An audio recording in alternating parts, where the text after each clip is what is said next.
and welcome back to Get Your Geek On's Marvel Cinematic Universe Retrospective. I'm Robert, that's Aaron. We're here to talk movie by movie through the MCU's Infinity Saga, 23 movies across 11 years.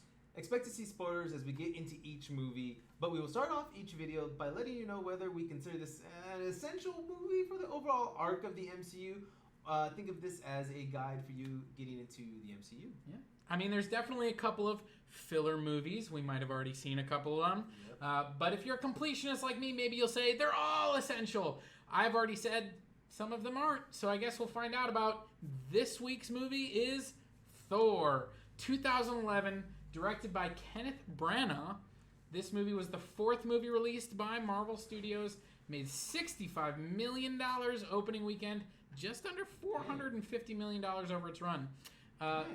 At the time of its release, the movie featured a mostly unknown actor, Chris Hemsworth, as Thor, but he was surrounded by an all-star cast in Natalie Portman as Jane Foster, Anthony Hopkins as Odin, Tom Hiddleston as Loki, and Rene Russo as Frigga, his mother. Stellan Skarsgård is also introduced as scientist Eric Selvig, and he plays a pretty big role as we move on in the Marvel Cinematic Universe. Yeah, it's this movie is packed to the brim. So, is the movie essential? Aaron, what do you think? Yeah, I think it actually tied a lot of other movies together, and we got to see something finally in this one that we hadn't seen in the first three movies. So you say it's essential? I think it's essential. I'm going to disagree with you. Oh, finally. I like this movie. Okay. But is it essential to the arc of the MCU?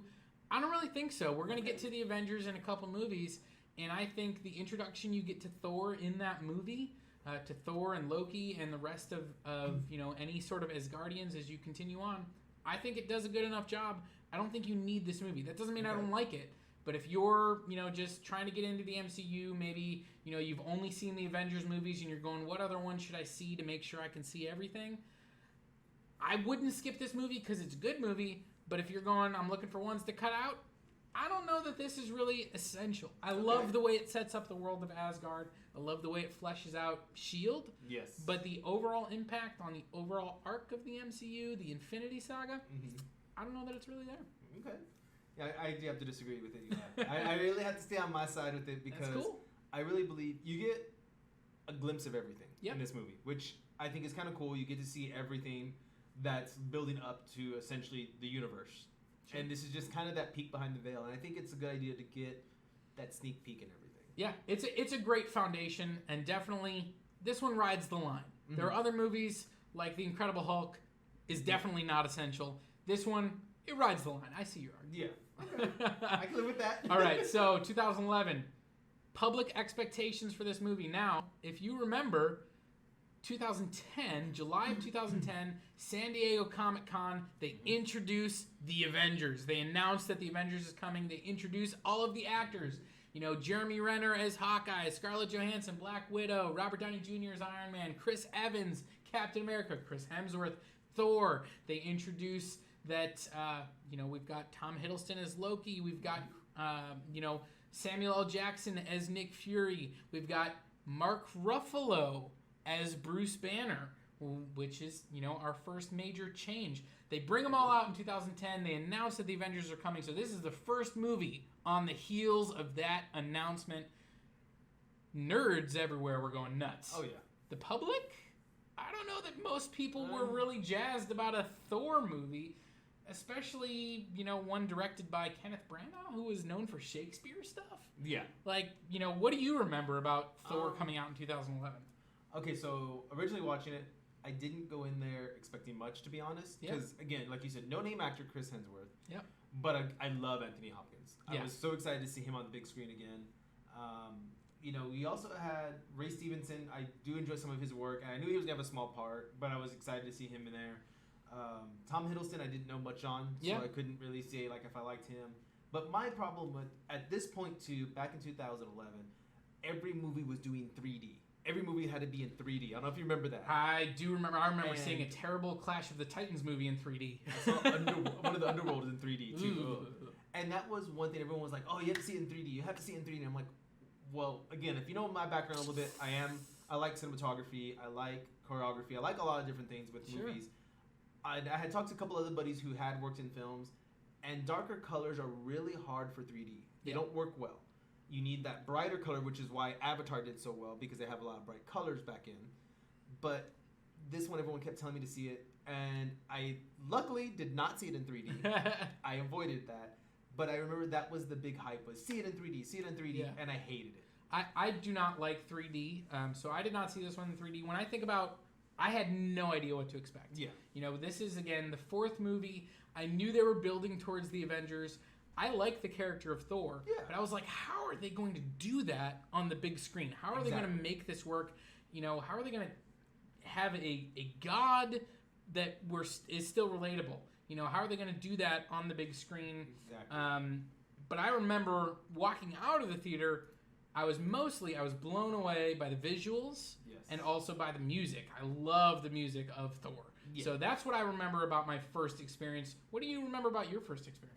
First experience, I enjoyed the cinematography. I loved the way it was filmed. I loved the angles. Kenneth Branagh kills it. He did. Yeah. He knocked it out of the park. Like, you know, now looking back on it, some issues, but back then going through it, loved seeing the way they did the Rainbow Bridge. It wasn't too cartoony. Yeah. Look, I was expecting, no offense, like the Mario Kart. I was kind of half expecting that's what Rainbow Bridge is going to be. And I'm like, this is going to look crappy. I'm like, it's just subtle. Okay, it's super cool. And like the way the horses are running on the Rainbow Bridge and it's lighting up with each hoof, Michael Jackson. It. Yeah, it's a very cool visual. And, you know, I think it was an inspired choice to have Kenneth Branagh as a Shakespearean director, you know, because these characters are kind of Shakespearean. Oh, yeah. And so now, you know, we definitely get the fish out of water type of stuff on Earth, which he also does a really good job with, but definitely everything on Asgard, the way it's lit, the way it's shot, it's fantastic. I love the visuals of this movie. They were really good. I think it was shot really well for its time. I think back then that's something that blew my mind, you know, especially just there was one scene where it's coming in, I believe, through Rainbow Bridge, and if you look in the background, way in the back, you see one of the towers just turning. Yeah. And there was no reason for that. He could have left that open and just have a mountain. But no, they put this tower in there to show you the magic and everything behind it. And I was like, that didn't need to be there, but you added that little touch, and that's what made everything come together and feel so real. It was little touch here, little touch there. Yeah. It was just amazing. It's super cool. So let's get into the plot of this movie real quick. So, quick summary. Thor is immature, gets exiled, learns humility, and becomes worthy. Yep. There you go. 1, 2, 3, 4. That's Thor. Loki, his motivations are all over the place in this movie. Right? Really are. They keep jumping around. It's like, which side is he on? Who's he supporting? You know, he's devious. It seems like he's switching sides all the time. But that's really the summary of this movie is that, you know, Thor is, you know, an immature, kind of, you know, overconfident, arrogant, you know, as Odin calls him, a vain, greedy, cruel boy. And by the end, old man and a fool. Right. By the end, he's worthy. Yes. So I don't know. Maybe you disagree with me. I'm going to ask you, Thor's turn in this movie at the end of the movie. You know, and again, we're at full spoilers here. At the end of the movie, where he says, you know, you can't destroy an entire race. He's talking to Loki. It feels very unearned to me on this rewatch. Like, I didn't see him learning that humanity other than he interacted with a few people on Earth and seemed to like them. And so now he decides you can't kill frost giants? Like, it's very weird. To me, it wasn't enough to save an entire race. I mean, especially the shots from further away, when you see this town, it looks like an old western town. Yeah, it's so there's maybe like 100 people there. So you're telling me the 4 people he interacted with and the other 96 that happened to be walking around made him feel like the human race deserves to live, so all races deserve to live. Yeah. You know? But yeah, I felt that same way. I felt that was a little rushed. I felt more of maybe he should have had more of an internal struggle of like, maybe I should kill them all off, or maybe they deserve to live. You know, there are good people out there. Maybe it could have come at a different approach for it. Maybe more of like, let's talk to them first. I think it just wasn't totally earned. No. Like that's all I'll say. I'm okay with where the movie ends up. Yeah. I think it's still a good movie. Oh yeah. But I would say that's the one major failing that I see is that his development from, you know, this very arrogant kind of seeking out war type character to the point where he goes, well, we can't do that. We can't kill an entire race based on, the actions of a few or those types of things. It just didn't feel earned, especially based on where he's at early in the movie. But especially again, I'm okay with it. Yeah, I mean, the actions of a few turn him into the other way. So it doesn't make sense enough. But every other character in this, I mean, like we said, Loki's kind of all over the place from his motivations. I actually love that about Loki. Yes. So early in the movie, it's almost like he's just interested in mischief, and then he finds out, oh, I'm actually a frost giant. And that kind of changes his whole perspective, it seems like. And, then he is angry at Odin, but you can tell he still loves Odin. Mm-hmm. He betrays his actual, real, biological father, kills Laufey as justification for then, hopefully becoming, in better sight of Odin. It's this totally wacky storyline where it's like, what logic is he following? Oh, yeah. But he's Loki. He's not following any logic. I mean, he is the god of mischief. Yeah. And that's why I do like that about the character. Like, you're right. He's one way, then 5 minutes later this way, then 5 minutes later, maybe I'm back this way. Totally no, unpredictable. This way. Yeah, and I think he sold that, though. Because you need, as a god of mischief, no one is ever supposed to know what the hell you are doing. Yeah, for sure. And no one did. Not even Heimdall. Whatever. Heimdall. Played by Idris Elba, which, I mean, obviously he's blown up since then. And especially by the time we get to like Thor 3, they're like, we need to find a way to use this guy more because he's pretty awesome. Oh yeah, I mean, I love the character, especially in the comics. But yeah, like when he doesn't even know what's going on with you, something's up. And I love that they comment that he's like, I can't see when you do this. Why'd you go here? I can't figure it. Yeah. He didn't know. Yeah, he's covering it up. So that's a good segue where we talk a little bit about performances. So Tom Hiddleston obviously is fantastic. Yes. What other performances in this movie stand out to you? Honestly, no one else has really stood out for me. No. Tom Hiddleston stole pretty much every scene he was in. Yeah. Now, you know what? I mean, I guess I'll say Anthony Hopkins. Yes. Every scene he was in, again, Anthony Hopkins commands the room when he walks in. When he walks in, it's like, eyes on me. Well, I think, one of the most underrated moments of acting in this movie is, when they first get back from the ice planet, mm-hmm. and he's, he dismisses the Warriors 3 and Lady Sif, and it's just Odin, Thor, and Loki, and he's yelling at Thor, and then Loki tries to interject, and he just goes, "Ah!" It's just a growl at a point, and I'm like, yeah, Anthony Hopkins, like, it's a really cool moment. I definitely really think he's awesome. I think his was the only other big performance I liked, because again, I think everyone does a solid job. There's no bad performances. You're right. There's just not any other great ones. The other thing I didn't like about this one, again, going with the visual effects, is they tried to make him look so blonde that it threw me off. Yeah, and that was a problem with this movie. They bleach his eyebrows blonde. Yes. And it's awkward. Yes. And sometimes his hair looked off a little bit. I was like, is he wearing a wig or did they I think this is the one where he actually grew his hair out. So in almost all of the other movies he is wearing a wig, but I'm pretty sure in this one it is his hair. But yeah, it's dyed very blonde. It is, and because you can see, if everyone knows, I've dyed my hair a few times. You can see where it's like they damaged the crud out of his hair at one point because it's like all like stiff and this. I was like, something doesn't look right, and that's one thing I didn't like about it. But the one thing I didn't notice too, and I forgot how much, almost like slapstick comedies in there too. Yeah, this is a very comedic movie, and I think some of it lands really well. Yeah. Certainly the scene where he throws down the coffee cup is funny. Oh God, that was hilarious. I love where he walks into the pet store. He's like, "I need a horse," and the guy's like, "We have dogs and cats. One large enough to ride," and the guy's face is like, "What are you talking about?" Like that. Yeah, that comedy works. There's definitely other jokes that really don't land. What about the van?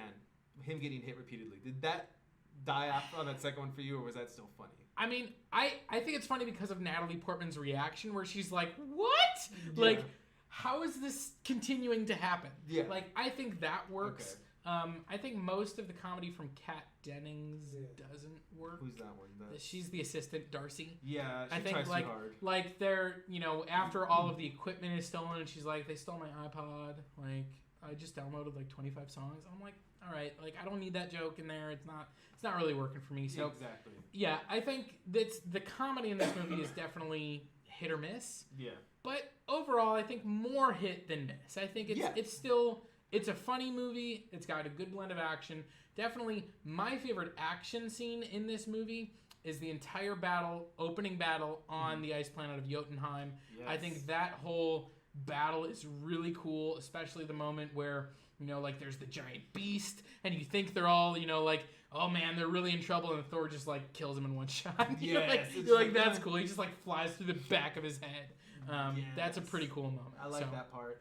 I know we try to talk about standout scenes, but there was at least one for me. Was there any scene that you felt was either a missed opportunity or maybe like underwhelming because it's like, oh, it could have been so much more with it? Well, I mean, one thing that stands out is the very weird introduction of Jeremy Renner as Hawkeye. Yes. It's like I need eyes up high with a gun, and you see like just a hand reach for a gun, and then he goes, "No, I'm gonna grab a bow and arrow," and you're like, "What?" And oh no. I actually, Jeremy Renner gets a couple of lines of dialogue where he's like, you better call it. I'm starting to root for this guy, and that stuff all works. But yeah, the way they introduce Hawkeye is totally weird. Yeah.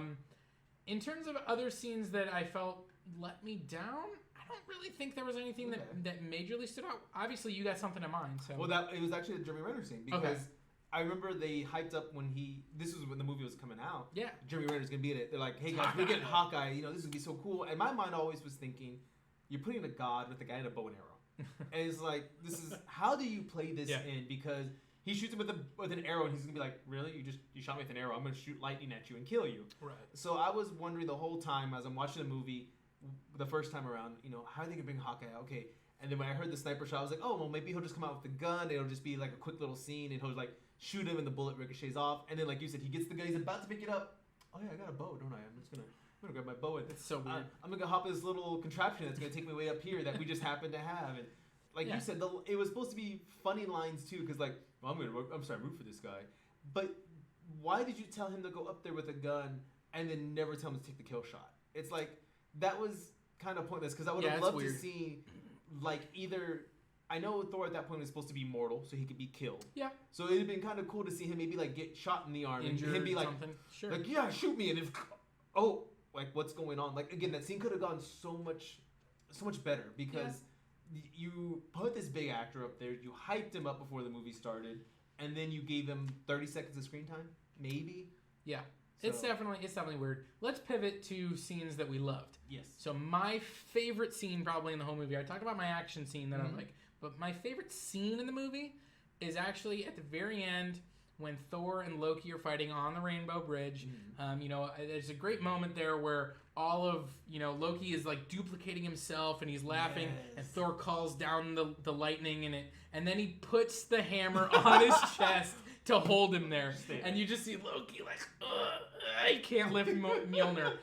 I love that moment. I think it's a perfect encapsulation. It's kind of weird because, obviously Thor at this point, the first time the hammer being worthy, is introduced is in this movie. Like Anthony Hopkins says, like you have to be worthy to wield Mjolnir. Before that, I'm pretty sure anybody could have picked it up if they were strong enough. Yeah. Right? And so Thor doesn't seem to really, like, he shouldn't know the mechanics of the hammer, like, and the way it works with being worthy. So maybe he just knows that Loki's not strong enough to pick it up either way. That's possible. But it's a cool moment where he just puts it on his chest. I like that. So. It was one of my favorite ones, too, I think. I like Easter eggs. So I had two really fun scenes I liked. The first one, if you know the comic book character of it, his human name is Donald Blake. Donald Blake, yep. So the fact that she's like, oh, I have an old shirt from an old boyfriend. Yeah, it's got like Donald a name Blake tag on it that says Donald Blake. And then later when he's escaping, he's leaving from S.H.I.E.L.D., they use that identity to cover him. They call him Donald, so yeah, that's a cool little callback, obviously, to his secret identity in the comics. We're 4 movies into the Marvel Cinematic Universe. Nobody has a secret identity. No, and the fact that he actually was given one just because they didn't know what else to do with it. For a quick moment. Cool. Yeah, it's cool. I love that. And then I do kind of hate and love the scene, like you said, where they stole everything. They're all sitting on top of the roof, which, okay, you got up to the roof. And the whole little iPod comment, which throwaway line. But I loved when, what's his name, is sitting up there. Stellan Skarsgård? Yeah. As Eric. And he's sitting up there and he comments I knew somebody that would worked in gamma radiation. Yeah, which was the throw to the Hulk era. Yeah, a little call back to Bruce Banner. Exactly, either Bruce or it could have been the leader, the other guy. Oh yeah, Samuel Stearns. Samuel Stearns, because he specifically says they get picked up by Shield. Yeah. So never heard from again. And it's like maybe that was Samuel Stearns because we don't ever hear about the character again. Not so far.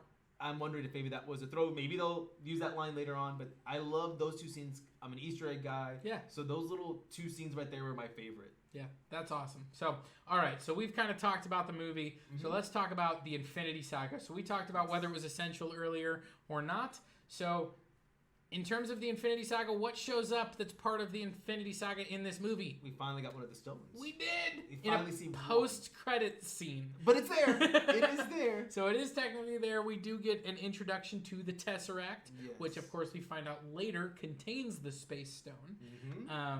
And we just get a very brief glimpse of it with Nick Fury showing up saying, what is this power? Yes. Unlimited power. And you get a nice little moment with Loki and Eric Selvig going, well, I guess that's worth a look. And actually, again, showing that, Loki's ready to start wielding a gem at that point. Yeah, it's kind of a double lead-in. It leads in, obviously, to Captain America, which is going to be our next video, where, the Tesseract plays a big role. But it's also a lead-in to the Avengers, where you find out that, Loki now knows the Tesseract is on Earth, and that he ends up coming to Earth, basically, to retrieve it, for Thanos. Exactly. So, yeah. So it fitted perfectly. The gauntlet, too. Yes, technically there's a gauntlet. A fake gauntlet in Odin's vault, yes. There are some more Easter eggs in there, certainly. No, there was in plenty. Odin's vault. You had the Eye of Agamotto was in there. I can never say stupid name. Doctor Strange's eye thing. Yeah, no, you got it. So, Eye of Agamotto. That's in there. Oh my gosh, I forgot what all. There's like there's a bunch of Easter eggs. I'm sure there's a bunch of Easter egg videos on the internet. You can watch those. That was a fun little scene too. But, so overall, what are your final thoughts in this movie? Final thoughts. Rewatch it again. I'm still glad I never watched it in 3D. Still, I'm so happy about that. The hair thing did bother me because everything looked so fake on him. Sure. Which I'm glad that was they got rid of that later. Mm-hmm. I did enjoy it overall. I still think it is essential because again, if you don't know, like you said, you go in there not knowing anything about Thor. There are going to be some lines in Avengers that you won't catch. Yeah, there's definitely callback lines where you understand why he shows up late and the Rainbow Bridge being destroyed plays into it. But it's just kind of dropped in lines and it's not really that important to the plot. That's true too. But it's definitely something where if you have this movie as background, it definitely adds to it. I agree. I think it's a good movie. I don't think it's a great movie, but I think it's a good movie. It's definitely a solid movie of the MCU. So my overall rating for this movie, I'd throw this at about a 6.5 out of 10. Where are you at? I was actually gonna say about that. I was dare about you. 6. You know what? I'll be less nice. I'll say 6. Because I was going like, it's about mid range for me. It's not, like you said, it's not great. It's nowhere near great, but it's not terrible. Yeah. It's not. We've seen terrible already. I think at this point, we've seen some bad ones. This is gonna rise that line of, hey, we're just getting by because we don't know how this guy's gonna sell because they don't know. They're taking a gamble on Chris Hemsworth now. Yeah, for sure. So they rode that line. They rode it very safe. They played it safe. Perfect. Yeah. So again, the visuals of this movie are pretty cool. There's a couple areas where it may not hold up quite as much. Yeah. I love the music of this movie. I think it really stands out. It's probably the first movie of the MCU that really stands out from a music perspective. Oh yeah. And definitely I think overall it's a solid movie. It holds up. Check it out if you want. Let us know your thoughts in the comment section down below. Like, subscribe. So Aaron, Robert, forget your geek on. Thanks again for joining us, and be back next week with Captain America: The First Avenger. Remember, guys, what makes you geeky?